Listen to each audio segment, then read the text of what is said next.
So this is the iPhone 16 Pro Max, and we've speed tested against the 12 Pro Max and the 13 Pro Max, but today we're going to take a look at it against the iPhone 11 Pro Max, which came out back in 2019 to see how much faster this new phone got.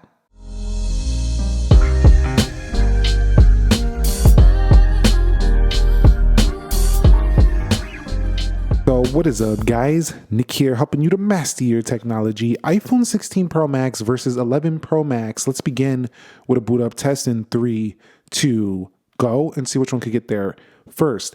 Now, we are looking at the older Apple A13 Bionic chipset in here. This also does have 4 gigabytes of RAM, which for the time was up over the 3 gigabytes of RAM of some previous iPhones, but this one now has 8 gigs of RAM, so it doubles the RAM of the iPhone 11 Pro Max.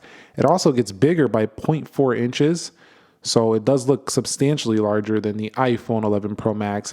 And the phone also does have a much faster A18 Pro chip, and you would also see that it does have definitely more RAM to support Apple Intelligence. So pretty nice, but it didn't boot up that much faster, but it sure did. All right, so when it comes to unlocking both phones, they both have the Face ID. So that really hasn't changed in all these years, and not that it really needed to, but we've had Face ID since 2017. And while the 11 Pro Max isn't the newer design with the dynamic island, it still was already upgraded over the iPhone 10, having better abilities to unlock on different angles and just slightly better to unlock than the base iPhone 10, but still has that general feel with the triple camera. This is also the first iPhone to bring the triple camera, but as far as getting into the phones, it's not a massive difference at all. Really, it just really isn't between these two. All right, so when generally going through these phones, they both do have essentially the same type of performance. There's going to be no major issues when scrolling through both of these on the general home screen, so no massive issue. Now, I am on the official version of 17.7. This one does have iOS 18. I didn't put 18 on the 11 Pro Max because I wanted to run one of my iPhones on 17.7, but I don't think it's going to affect the actual speed of the apps and the RAM management for the purposes of this video. So do keep that in mind. But overall, you'll see even with the 60 hertz, the 11 Pro Max still seems to perform quite well, like really not bad, especially just for general day-to-day use. Not a big issue on this phone at all. All right, so the iPhone 16 Pro Max has finished its test with a 3234 on the single core and a 7822 on the multi-core score, and you can see we're still waiting on the iPhone 11 Pro Max, and I'm doing the benchmarks first because the phones aren't super warmed up after all the apps and relaunches and all the other stuff we do, so we can get the higher scores initially. And you'll see the iPhone 11 Pro Max comes in at 1744, so probably about double the score on a single, and 3789 on the multi-core, doubling on the multi-core.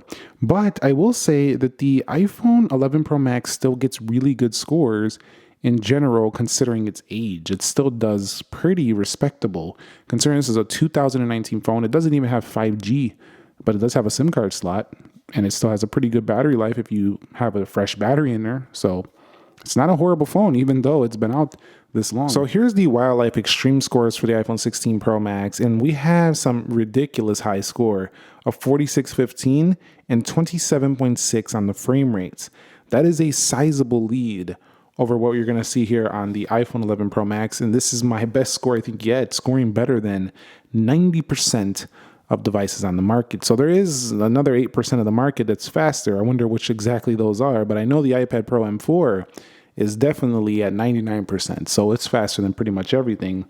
And here comes the very late iPhone 11 Pro Max with a 1783 and an average frame rate of 10.7 FPS. So this one actually is going to have much slower speed in terms of, gaming, graphical performance, especially on heavier stuff. This is definitely going to be much behind the iPhone 16 Pro Max. So this is a leap that's definitely worth doing if you have an 11 Pro Max and you're finally looking to upgrade. All right, so here we are on the home screens. Everything is closed out. Let's go into calendar. You can see a little faster on the left. We're going to go into clock. A little faster on the left, but these are just very basic apps. So these stock system apps do perform about the same. We'll go into calculator. Finally, we have a history on both of them. But you'll notice the Max has bigger, this Max over here, 16 Pro Max has bigger buttons, bigger screen. We're going to go into weather, and that's faster even to check the weather on the left. Let's head up out of here. Let's go into news now on both of them. 3, 2, go. You can see not a big difference at all. Let's go into following, and we'll go into, let's go over here.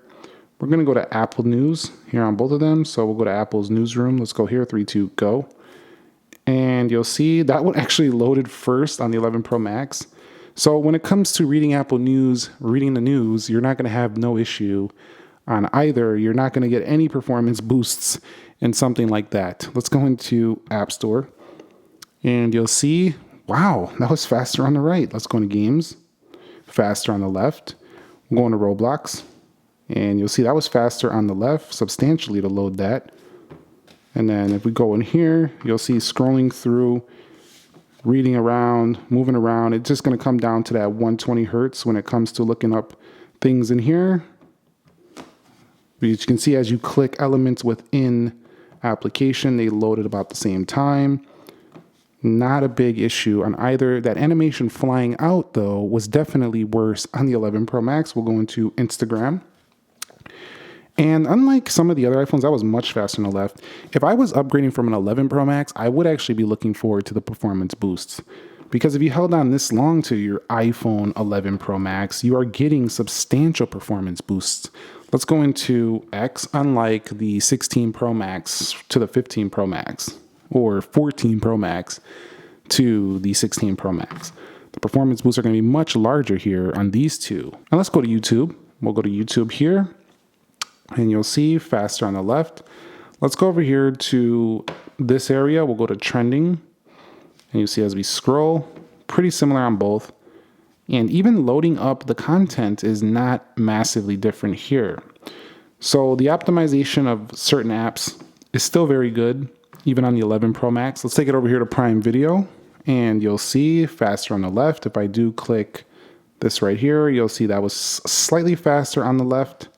And if we go back home, again, the bigger screen will give you better content enjoyment. Let's go into Amazon here, and you'll see that was faster on the left by a good margin on that one. We'll go into eBay.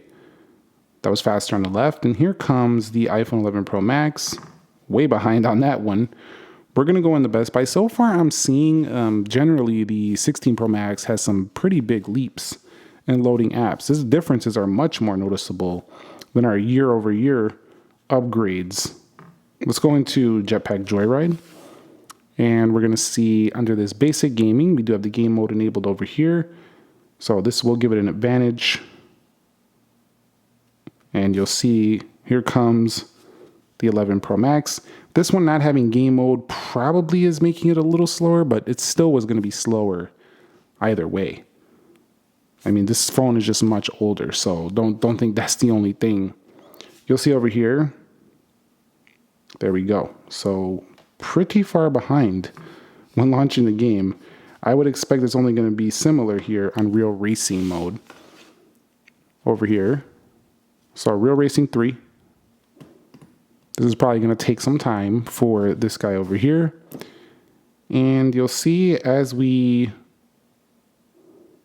get in, a couple seconds later comes the iPhone 11 Pro Max.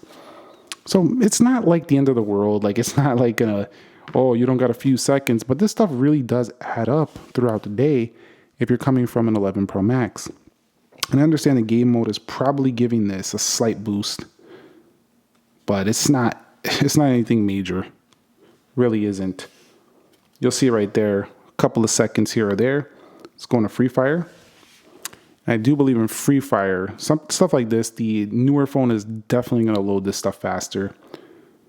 Just requires a little more power for some of these type of games. And it's no surprise here. But what's really shocking and surprising is just how much bigger the display looks with those thinner bezels than the 11 Pro Max. I actually was testing out and getting the 11 Pro Max ready for this video, and I was like, man, I still want to use this phone because it was just a nice size. Like, a 6.5 is a really decent size. I really quite like the size of the 11 Pro Max. It's comfortable. It's far more comfortable to hold, and it's still a large screen, but comfortable versus the 16 Pro Max is a little bit huge. You can see over here for just one-handed use. And the 16 Pro Max wasn't like way ahead there in PUBG, but it definitely was ahead. I'm also noticing when you swipe out, the 11 Pro Max definitely looks a little slower. Geekbench 6 was already ready here and then over here, so this one's not updated yet. But you'll see the clock speed of the CPU is only 2.66 gigahertz over here. Over here it's 4.04. So that's a huge bump. And also the RAM doubles up. So this is a huge upgrade. Let's go from 3D Mark. This is probably the biggest one I've seen since we started doing these speed tests, which I think tells us one thing. It's a telling story. I think it tells us that the 5-year upgrade, that was faster on the left. The 5-year upgrade, this is a 2019 phone, it's 2024. That's a 5-year upgrade. That is probably the sweet spot for the most substantial changes for your iPhone. Although the 11 Pro Max is not going to net me hardly anything on a trade-in right now. If I was to only had this phone for all those years, I would have had substantial upgrades here. So this is a nice upgrade. And under this speed test, the iPhone 16 Pro Max definitely won it out. But I think this hung in there pretty good. What do you guys think? All right, so we're going to go ahead and run the RAM management now and see how this does. And you'll see just beautiful animations all across the board for the iPhone 16 Pro Max. Very fast, fluid.